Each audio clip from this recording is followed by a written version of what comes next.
When I was a little kid, I had the spiritual gift of getting my butt whooped. I just had a big imagination and I like to try stuff.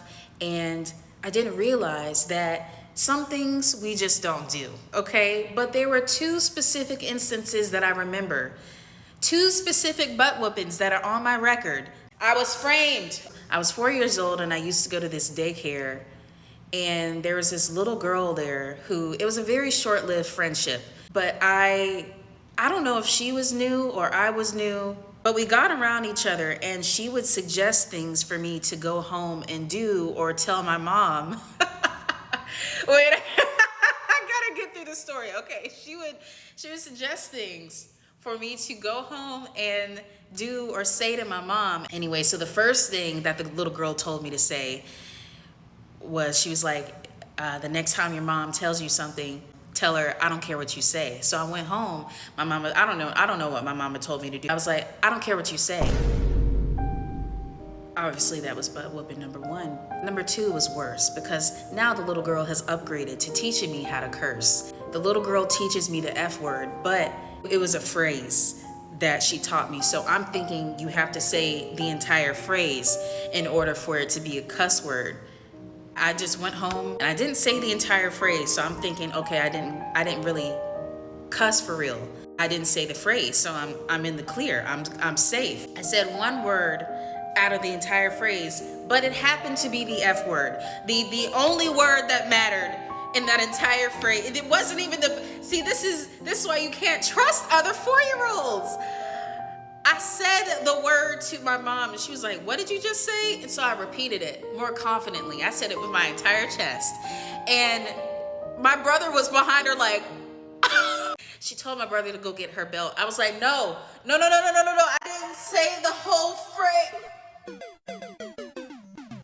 That was butt whooping number two. Now, I don't know if I had gotten tired yet of getting butt whoopings, just doing silver cap tooth activities. The stuff that this girl was having me do was 100% risk, no reward. I had been thinking to myself, wondering how she and I stopped being friends in the first place because I only have a little bit of memories of her. And then I suddenly remembered she told me she didn't want to be my friend anymore. And then I was like, why? Why didn't she want to be my friend anymore? And then I remembered that there was a day and we were all going around the room and the teacher was trying to see who knew their ABCs in their entirety. I was the only one who could recite my ABCs. And after that, it was beef with the girl.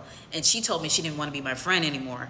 And I don't even remember how I reacted. I don't know if I was sad or whatever, but obviously it's not that big of a deal. But as a 4-year-old, it was beef over ABCs. You know, this is serious 4-year-old on the ground drama, okay?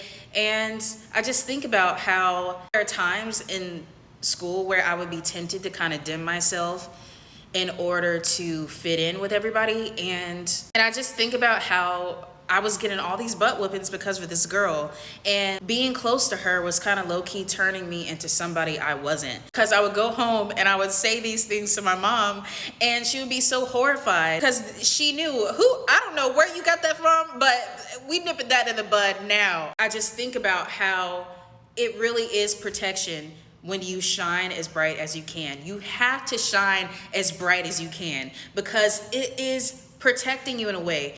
In my case, when I was 4, it was so fortuitous for that situation to happen where the girl didn't want to be my friend anymore because I knew my ABCs.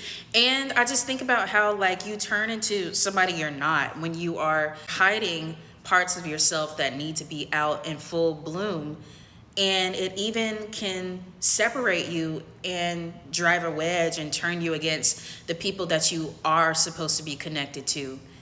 And, I just think about how if it had gone on longer, I could have turned against, the people in my life who actually cared about me. But, I say all that to say, you really got to shine as bright as you can because the alternative is worse. You turn into somebody who you're not entirely. You lose yourself, you lose opportunities that are supposed to be connected to you, you lose out on so much.